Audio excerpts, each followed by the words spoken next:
ఏ జగ అటెండ్ చేయకు తన ఏంటుంది ఏ జగ అటెండ్ చేయకు నా మీద ఒట్టు జగ. హలో, నీకు షాకింగ్ న్యూస్. మొదలెట్టావా? నేను మొదలట్లా. నీ సీనియర్ ఆఫీసర్ మన ఇద్దరిని వాళ్ళ ఇంటికి రమ్మన్నారు. అర్జెంట్. ఇదిగో వచ్చేస్తున్నా. జగ మా తప్పురా. ఇక్కడ జరుగుతున్నదేంటి, నువ్వు చేస్తున్న పనేంటి? అమ్మాయి వెనకబడ్డ మానేసి కూర్చుని ఆలోచించరా. రే రే రే జగ జగ జగ.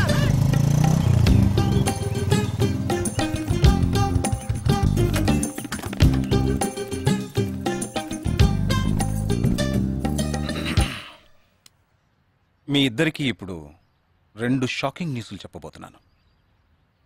ముందు జగదీష్కి. ఆ రోజు నువ్వు చూసావా అమ్మాయి శ్వేత,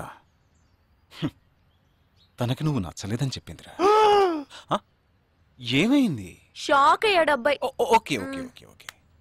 ఇక నువ్వు షాక్ అయ్యే విషయం చెప్పే ముందు నువ్వు ఒకరిని మీట్ అవ్వాలి. ఒక్క సెకండ్ వెయిట్ చేయి, ఇప్పుడే వస్తాను. ఓకే.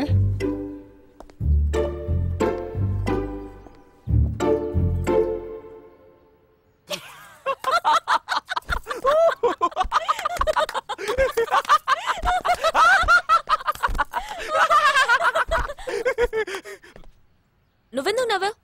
ఏం లేదు, ఆ మ్యాటర్ దగ్గర నుంచి నేను ఎస్కేప్ అయ్యాను కదా, అందుకు నవ్వాను. అవును, నువ్వెందుకు నవ్వావు? ఓ మ్యాటర్ కూడా నువ్వు నచ్చలేదు అంది చూడు, అందుకు.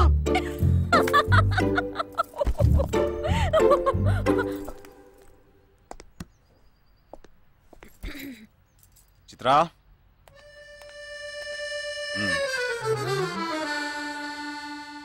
ఇదే వెబ్సైట్ తెలియట్లేదే.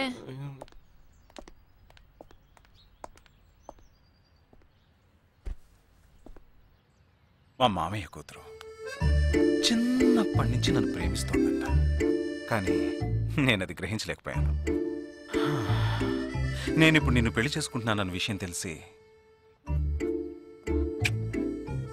Suicide attempt. ఇలా కూర్చో. తర్వాత హాస్పిటల్ అడ్మిట్ చేసి పెద్ద ప్రాబ్లం అయింది. నేను ఒక డెసిషన్కి వచ్చేసాను. I'm so sorry. నేను తన్నే పెళ్లి చేసుకోవాలని నిర్ణయించుకున్నాను. ఇది విన్నాక నువ్వెంత షాక్ అయి ఉంటావో నాకు తెలుసు. కానీ నీ మనసులో ఆశలు కలిగించడం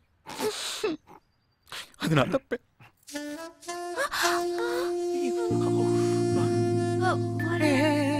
ఇదంతా జీవితంలో సహజం.